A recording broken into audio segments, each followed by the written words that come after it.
Right, I think this thing is on. So, good morning. Welcome to my first ever YouTube video. I'm going to be doing a day in the life, full day of eating, show you guys what my preparation looks like for my natural bodybuilding prep. Even if you're not a bodybuilder, if you're somebody who's pursuing general health and fitness goals that require a lot of extra preparation, thinking outside the box, maybe you can get some takeaways from something like this. So, it is currently 5:30 in the morning. First thing I do, right out of bed, I get up, I start to slug back full shaker cup worth of my hydration drink. And all that is, it's half of it filled with water, the other half filled with a little bit of Gatorade Zero. And then I'll throw back 10 grams of creatine and then use a electrolyte supplement. I train early in the morning, so the biggest thing with that is getting some rapid hydration right out of bed as soon as you possibly can. Most people, when they go to try and rearrange their schedule to do an early morning workout, they tend to shit the bed a little bit just because they don't prioritize hydration upon waking. Their first sips of liquid is like an energy drink or something as they roll into the gym. And many people think their performance isn't as good in the morning because they're on less food. That's usually not the case. If you do a good job of feeding the day before, your body is well nourished as far as that goes. So usually it's the hydration piece that's the bigger side of things. So I'm gonna finish this, and then immediately from here, I take my dog out every morning for a walk and get a start on my step count for the day. So usually I do about like 1,500 to 2,000 with her. She's right here. Say hi to the people, Callie. She's wagging her tail. She's ready to go. So I'm gonna finish that drink and then take her out.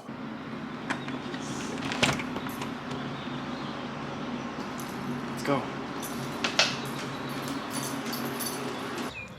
All right, so I can talk a little bit louder now that I'm outside and don't have to worry about waking anybody up. But currently 2 weeks out from my first show of the year. I've been in prep now for the last about 23 weeks. So that's 23 weeks dedicated to fat loss with some deloads, recovery days, refeed days sprinkled in between.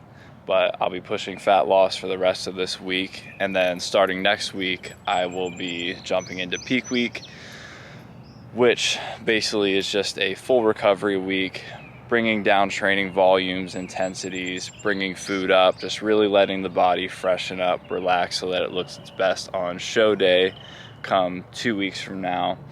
But yeah, so knocking out my first bout of steps in the morning here, and then we'll go back, have a little pre-workout snack / meal, and then do a couple rounds of posing, so really nailing down the details of that, making sure I'll be good to go for the first show in 2 weeks.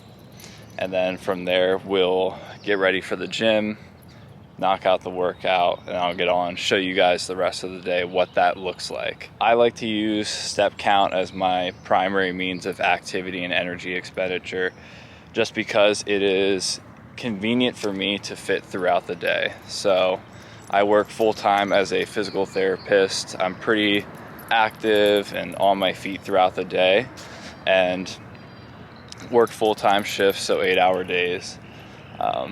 Between training in the morning, working during the day, by the time that's done, I'm ready to come home, go to bed. So I don't really find it that easy to fit in, say, a block dedicated specifically to, say, cardio on the treadmill, the elliptical, whatever you choose to use as your primary form of cardio.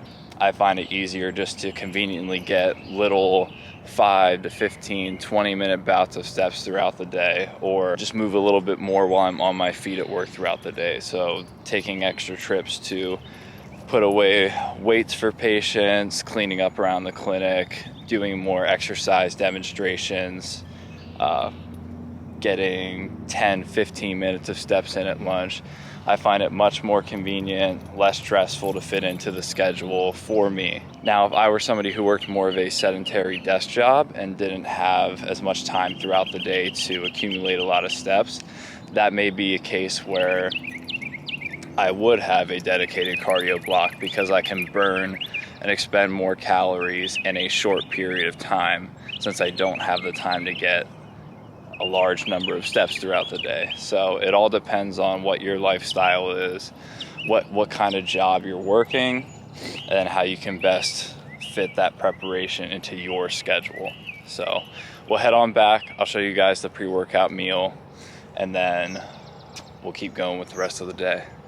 All right, so just finished making the pre-workout meal, really more of a snack, but what we got here is 1 cup of Greek yogurt, half a scoop of whey protein, 1 banana, 1 rice cake, 70 grams of blueberries, and I'll also sip on some coffee while I eat this, and then also between rounds of posing. So I'm gonna eat this, show you guys what the posing routine looks like, and then we'll keep getting on with the day. One more thing though before we actually get to posing in a little bit here. I also use this time in the morning while I'm eating breakfast, drinking my coffee, to get some computer work out of the way. So whether that be for my online fitness coaching, programming, or if I have to do some computer work for my residency that I'm doing for work, which is just more of a continuing education thing that has a lot of asynchronous lectures and things like that. So I'll do some of this stuff while I kill some time in the morning, and then I'll get to some posing in a little bit here.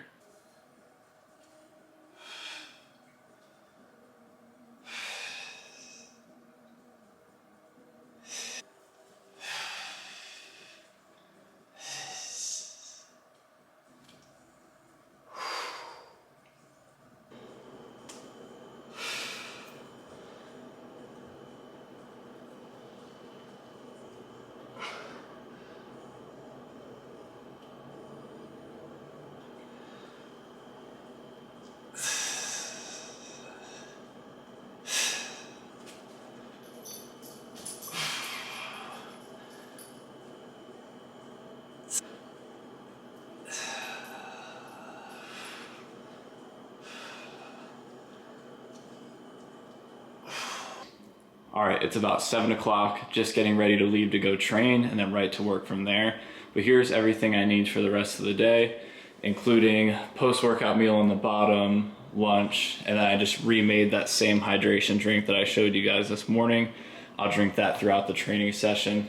And then one piece of advice I do have is if you are somebody with a busy schedule during the week, maybe you're away from home most of the week, is to prep most of your meals ahead of time over the weekend. Take 2 hours. I know it's 2 hours that you'd rather spend doing something else, but it's gonna save you a ton of time during the week, and it's gonna save you a lot of decision making. Less decision making on meaningless things that could just be more autopiloted, like your meals throughout the week.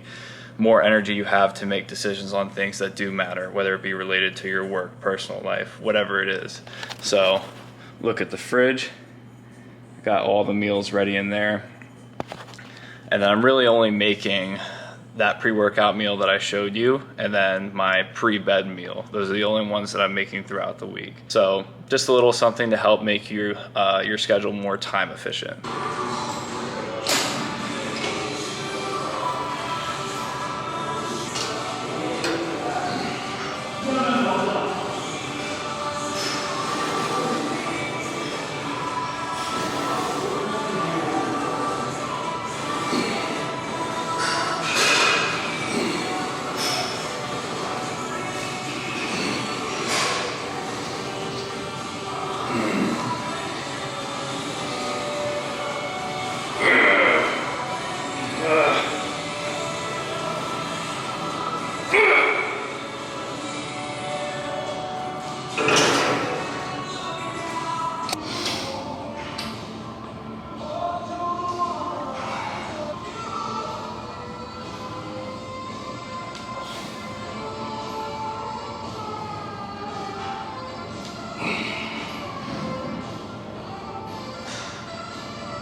So all wrapped up with the workout. It's about 9 o'clock here.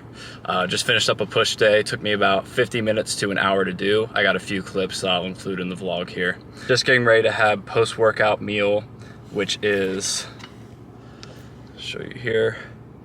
We got 180 grams of white fish, 150 grams of white rice, 70 grams of avocado, 50 grams of bell pepper, 40 grams of kimchi, and then an apple, which is roughly 150 to 170 grams. Throughout my day of eating on a training day, it's about 2,200 calories, which is 5 days out of the week. 2 days I have rest days where I run about 1,800 calories. So during my off season, which lasted about 2 years, during that whole duration, I ran between 3,400 to 3,700 calories. So the calories I'm at now is quite a hefty deficit, and that's actually where I get the majority of my calorie deficit. I do the step count and I keep up with it just to ensure that my body doesn't metabolically adapt too much through this prolonged fat loss period. So what do I mean by that? As you go through this, your body will eventually start to work back against you because it wants to be in homeostasis. It doesn't want to be in an energy deficit. So it'll start to make you subconsciously burn less energy during your day-to-day. So you might find yourself leaning onto objects more often, just not getting up to do as many daily tasks. Your body will even make you walk in a more efficient pattern so that you burn less calories. So I keep up with about 10 to 12,000 steps per day wherever it lands. I'm not too strict with it, but somewhere in that range. During my workouts too, to help save a little bit of time during the day, while I'm resting in between sets, so it could be anywhere from 1 to 3 minutes, I'm walking around the gym, racking up steps during that time. Especially on upper body days, it doesn't interfere with the workout at all. Maybe some leg days I'll do it a little bit less. But it is only 9 a.m. and I've already gotten up to just over 4,000 steps. I don't have to go into work till 10, so I'll take, where'd the light go? Frick. So I'll take about 15 minutes to eat this meal, and then I'll get a good 15-minute walk in before I head into work. And that'll keep the step count going up, getting more as I go into work. And yeah, next time I see you guys, it'll be about lunchtime. I'll show you what that looks like and what that meal consists of. All right, so we're at lunch hour now. Just finished up a quick 15-minute walk before getting to lunch here. During my lunch hour, I usually spend that time either replying to clients through my online fitness coaching or working on social media posts, whatever extra work I need to get done during this time. It's currently 1:30 and I'm already having my second to last meal of the day. It's just how my schedule shakes out. It's what I gotta do. But what I got here is 7 ounces of ground venison, 150 grams of pineapple, 100 grams of white rice, 80 grams of squash, 40 grams of kimchi, and then 1 little cup of Greek yogurt here. So ideally, if it were up to me, I would have this meal a little bit later, considering that my last meal of the day isn't gonna be until 8 o'clock, but it's really no biggie.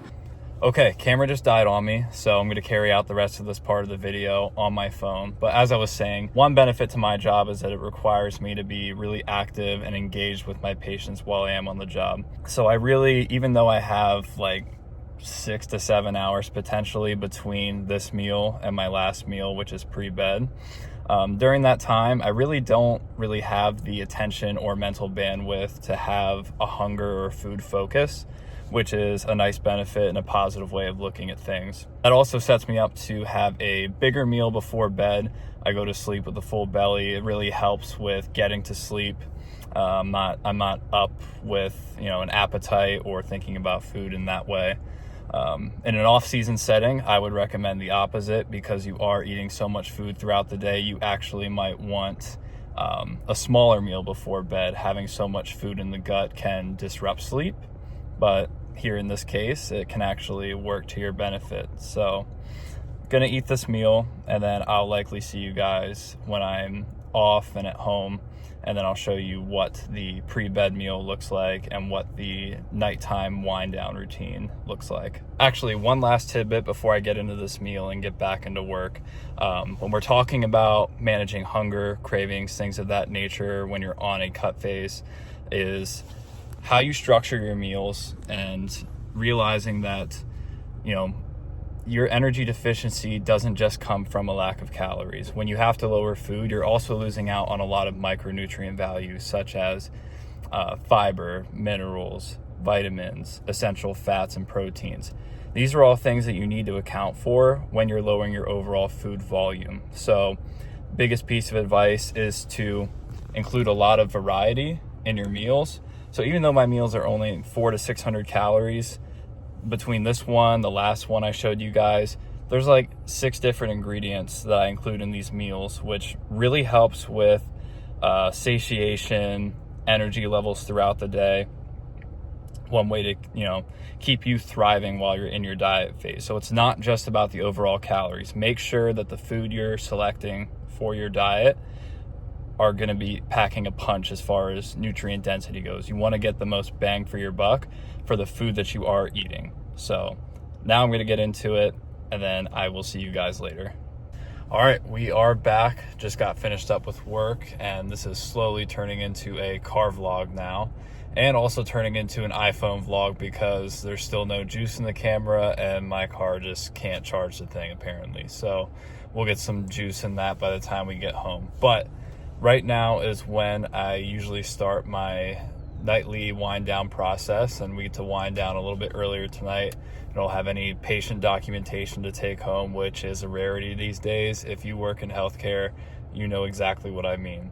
But what I do at this point is before I drive home, I will take my sleep supplements. So that way by the time I get home, eat, shower, they're already kicked in by the time it's time to go to sleep. So these supplements are just based on, you know, calming down the nervous system, getting the body ready for deep sleep. I very rarely get 8 hours of sleep a night. I'm usually somewhere between 6 to 7. I'm very good about going to bed at the same time. That's a non-negotiable, so I'm always asleep between 9, 10 p.m. Early mornings, and I'm the type of person that if I wake up in the middle of the night, so like 3, 4, even though I was planning on getting up at 5, my body is up and ready to go. And I think that's just a lot due to most of my routine being based in the morning. So up, ready to go, ready to train, do whatever it is I need to do in the morning work-wise. So because of that, I supplement my sleep, just like how I kind of talked about the diet earlier. If you have less food in the diet, make sure that the food that you include is really giving you a good bang for your buck. Same thing goes to the sleep here. If I'm going to get 6 to 7 hours, I'm going to make sure that I can maximize those 6 to 7 hours of sleep if I'm not getting a high quantity as far as hours of sleep goes. So same principle applies here. I'll go over what I take for sleep. So a little bit of melatonin, 5 milligrams, magnesium glycinate. I'll take 2 tablets of those. I take L-theanine, which is an amino acid that also helps with relaxation, valerian root, and glycine, which is another amino acid. So I'll take all those, like I said, as soon as I can right out of work, just so that it kicks in as soon as possible by the time I get home. So I'll see you guys back at home, show you guys the pre-bed meal, and that'll end the day in the life. All right, so we finally got some charge back in the camera here to show you guys the last meal of the day before I go to bed here. So what I got is 3 whole eggs, 200 milligrams of egg whites, 40 grams kimchi. If you can't tell at this point, I love kimchi on all my meals. And then about 80 grams of spinach thrown in there as well. Then I'll also do 150 grams of blueberries. And then last but not least, we got a couple rice cakes that I will use to actually dip into this bad boy here. So this is thawing out right now. This is my chocolate protein ice cream for my Ninja Creamy that my fiance and I got earlier this year, about halfway through prep. So that really came in clutch once we got it. If you don't know what it is, it's a kitchen appliance where you can make homemade ice cream, and you can make really good high protein, low calorie ice cream. You'd like to use 1 whole core power drink, a scoop of whey protein, a little bit of Jello mix, and a little bit of almond milk as well. So we blend the whole thing. It's like our nightly routine at this point. I'll have half of it, she'll have the other half. And for one half of it, and if you don't put in any mix-ins, things like that, it's only somewhere between 160 to 170 calories for 22-ish grams of protein. It's crazy. But that's been a real game changer during prep here. So with all this, that ends the day of eating. Everything totals up to be 2,200 calories. You're probably reading this backwards, but 2,200 calories, 214 grams of protein, 250 carb, 41 fat. So that's what a typical training day looks like for me. Like I said before, rest days I have down at 1,800 calories spread across only 3 meals throughout the day, as opposed to the 4 that you saw today. So I'm going to get into this and we'll wrap up the vlog then. If you did make it up to this point, thank you for watching. Thank you for making it through all my shitty videography, editing. We'll see how editing goes. If you want to see more videos like this, maybe grocery hauls, what meal prep looks like, I'll definitely be documenting more insight as I get closer to the show, maybe what pre-show prep looks like, show day, things like that. But just comment down below, let me know if there is anything you want to see, gain more insight into. But yeah, thank you for watching.